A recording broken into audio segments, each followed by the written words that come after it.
Royce Keys has every reason to be angry. He has every reason to feel betrayed. He has every reason to believe that playing the loyal, dependable babyface did absolutely nothing for him when he actually needed people to stand beside him.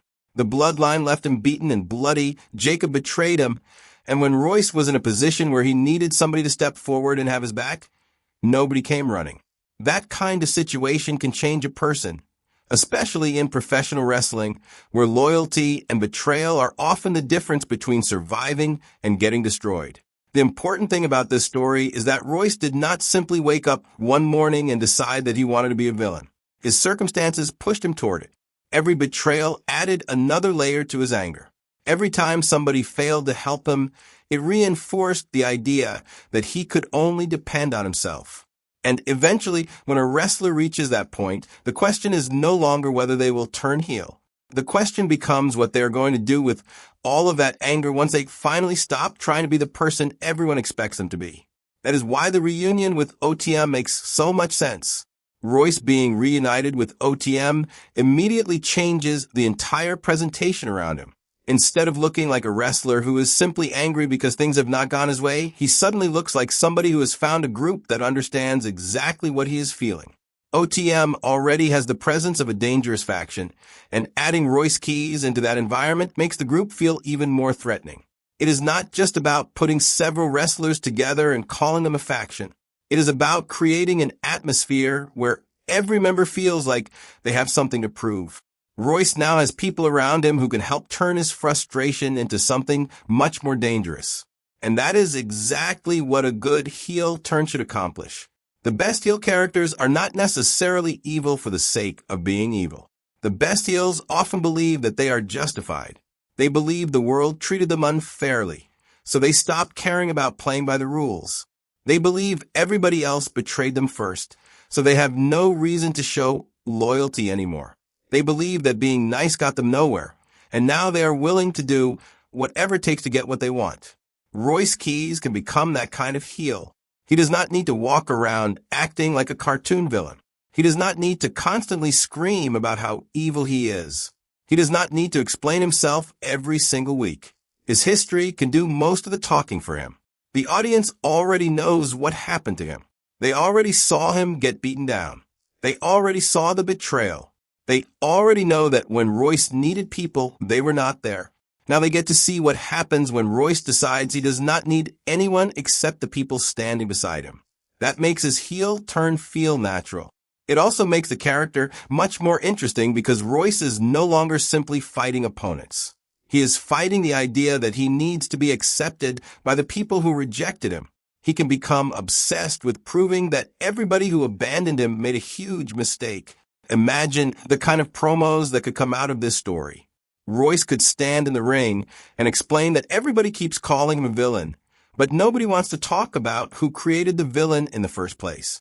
He could remind the audience that when the Bloodline destroyed him, nobody came to save him. When Jacob betrayed him, nobody warned him. When he was left alone, nobody cared. And now that he has finally stopped asking for help, suddenly everybody wants to judge him. That is where Royce could become genuinely compelling. He can look at the audience and tell them that they do not get to complain about what he has become because they had their opportunity to help him become something different. That kind of motivation gives the heel turn emotional weight. And honestly, this role could suit Royce Keys far better than the traditional babyface role ever did. There are certain wrestlers who are naturally more convincing when they are angry, aggressive, unpredictable, and willing to cross lines. Royce has the opportunity to become that kind of wrestler. Instead of trying to make him the inspirational underdog who constantly gets beaten down before eventually overcoming the odds, WWE can turn the entire formula upside down. What if Royce stops trying to overcome the odds? What if he decides to become the odds? That is the character I would want to see. Royce does not have to be the wrestler who walks into every match fighting for justice. He can become the wrestler who walks into every match looking for revenge. He can stop caring about whether the fans approve of him. He can stop trying to prove that he is the better person. His only objective can be proving that nobody gets to betray Royce Keys and walk away without consequences. That gives every match meaning. Every confrontation becomes personal. Every appearance can carry the feeling that something could happen.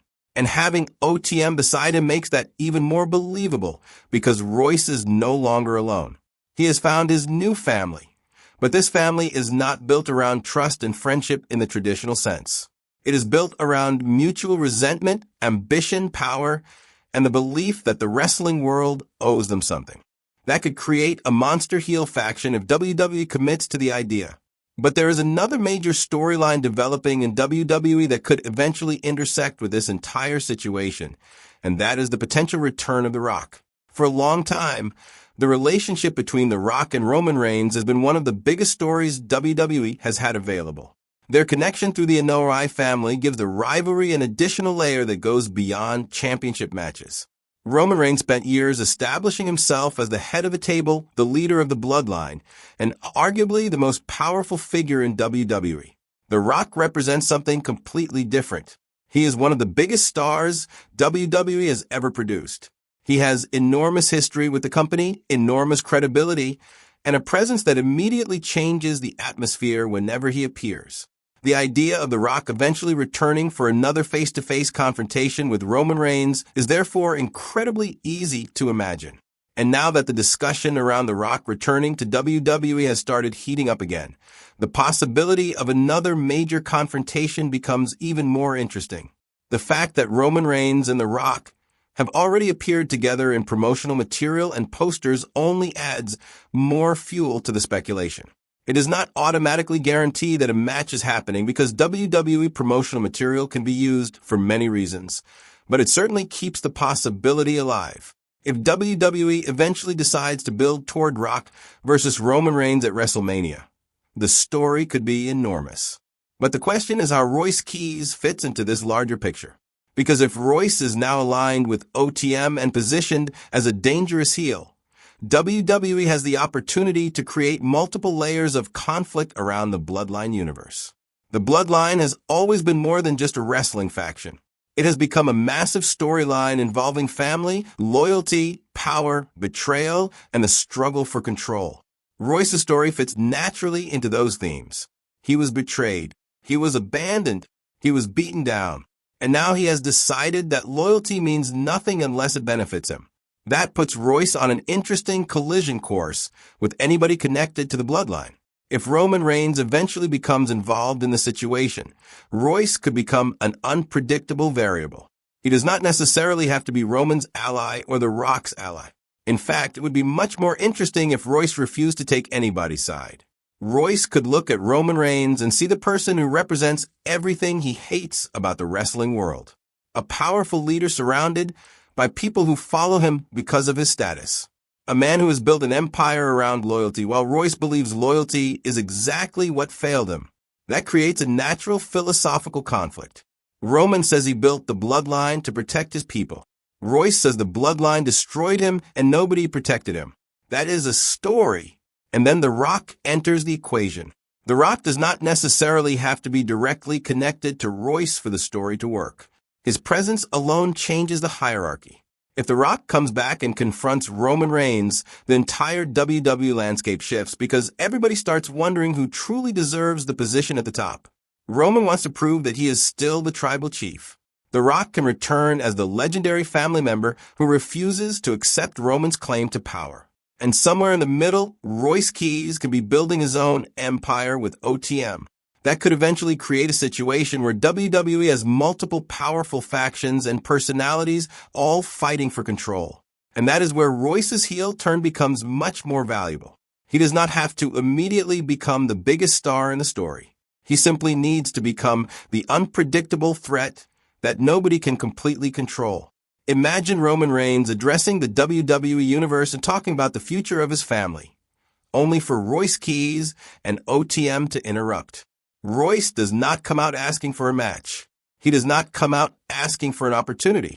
He comes out saying that he is done asking. He tells Roman that everybody thinks the Bloodline is the most dangerous force in WWE. But Royce knows exactly what happens when the Bloodline decides that you are no longer useful. He knows because he lived through it. And now he has built something of his own. That is the kind of confrontation that could instantly elevate Royce. The beauty of this character direction is that Royce does not need to pretend he is innocent. He can openly admit that he has changed. He can tell the audience that the old Royce Keys is gone. That is powerful because instead of trying to convince everyone that he is still the good guy, he embraces the fact that he has become somebody different. And if WWE continues down this path, Royce could become one of those heels that fans actually enjoy watching because the motivation makes sense. Fans do not necessarily have to agree with Royce. They just need to understand him. That is the difference between a random heel turn and a character transformation. A random heel says, I am bad now. A developed heel says, you made me this way. Royce Keys has the opportunity to tell the second story. And that is why I am genuinely enjoying this direction. The Bloodline beat him down. Jacob betrayed him. Nobody came when he needed them. Royce finally realized that waiting for someone to save him was pointless. So he found OTM. Now he is building something that could become far more dangerous than anything he had before.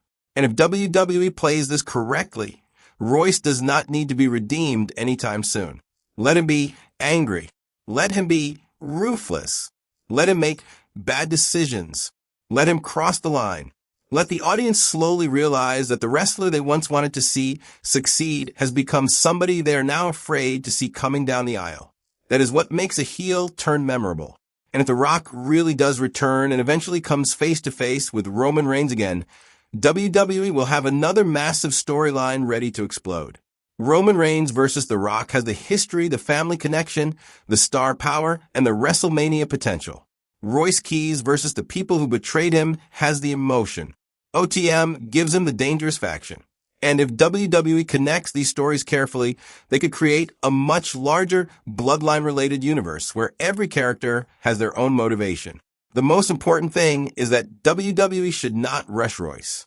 Give him time to develop. Let the anger grow. Let OTM become more dangerous. Let Royce rack up victories.